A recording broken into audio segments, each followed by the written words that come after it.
Hello friends, आज की इस वीडियो में आप सभी का स्वागत है। और आज इस वीडियो में पढ़ेंगे सी-टेट के दिसंबर 2018 का क्वेश्चन पेपर जो आपके सामने है।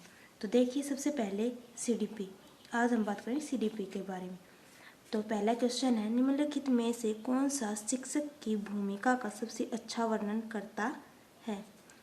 तो इसमें हमें बताना है कि कौन सा सबसे अच्छा, मोस्ट इम्पोर्टेंट कौन सा है जो शिक्षक की भूमिका को अच्छे से वर्णन करता है।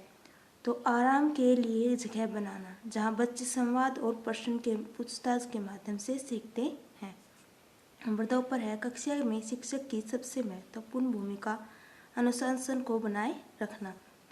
नंबर 3 पर है, शिक्षक को निर्धारित पाठ्य पुस्तक का पालन करना चाहिए। नंबर 4 पर, पाठ्यक्रम को समय पर पूरा करने के साथ साथ दोहराने के लिए पर्याप्त समय देना महत्वपूर्ण है।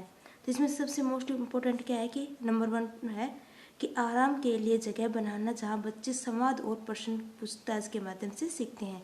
ये जहाँ पर बच्चा एक्टिव होगा वही क्या होगा, सबसे अच्छा हमारा ऑप्शन होगा। नंबर 2 पर है, निम्नलिखित में से कौन सी कक्षा समृद्ध शिक्षा को प्रोत्साहित करती है। नंबर 1 पर है, पाठ्य पुस्तक सामग्री द्वारा संचालित, संरचित और योजनाबद्ध अधिगम वाली कक्षा।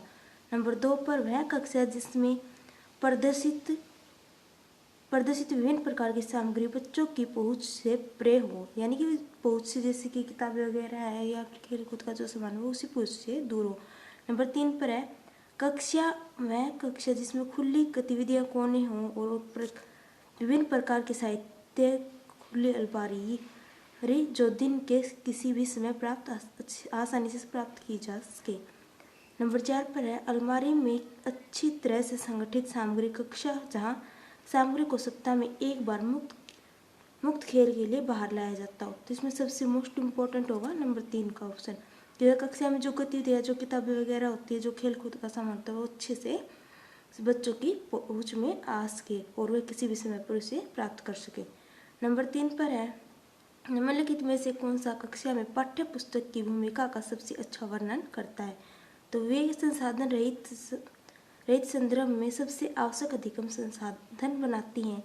वे नंबर 2 पर, वे कक्षा में उपलब्ध संसाधन और संदर्भ सामग्री में से एक हैं। वे एक राज्य या राष्ट्र में अधिगम में एकरूपता बनाए रखती हैं। नंबर 4 पर, वे अध्ययन के पाठ्यक्रम में के बारे में शिक्षकों और माता पिता को मार्गदर्शन प्रदान करते हैं। तो इसमें कौन सा होगा, वे संसाधन रहित संदर्भ में सबसे आवश्यक अधिगम संसाधन बनाते, जो पाठ्य पुस्तकें होती हैं। नंबर 4 पर है, राष्ट्रीय पाठ्यचर्या फ्रेमवर्क 2005 ने अपनी समझ खालिस्तान से प्राप्त की। किससे? रचनावाद से की थी। नंबर 4 आंसर होगा रचनावाद से। नंबर 5 का क्वेश्चन देखिएगा,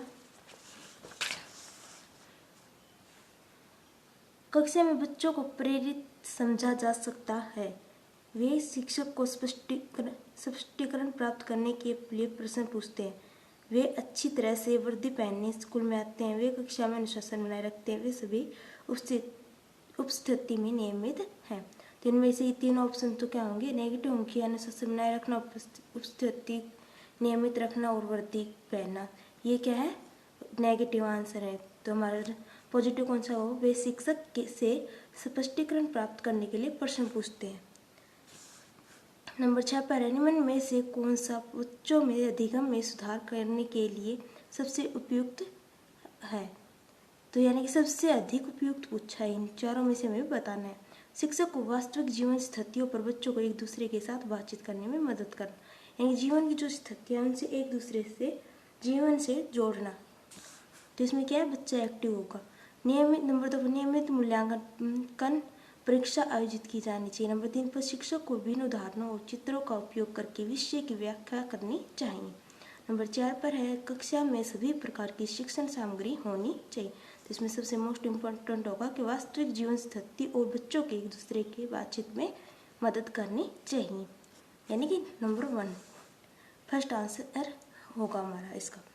नंबर 7 का क्वेश्चन है, अनुशासन जो अधिगम वातावरण में एक महत्वपूर्ण भूमिका निभाता है, किस प्रकार से मदद करता है। बच्चों को उनके पाठ रटकर, यानी कि रटकर तो कोई भी बच्चों को याद नहीं करवा सकते हम कोई भी चीज़। चुप्पी साधे रहने के लिए, यानी चुप रहने के लिए जो बच्चा चुप रहेगा तो कोई भी हम उसकी बात को जान नहीं सकते कि उसका व्यवहार कैसा है।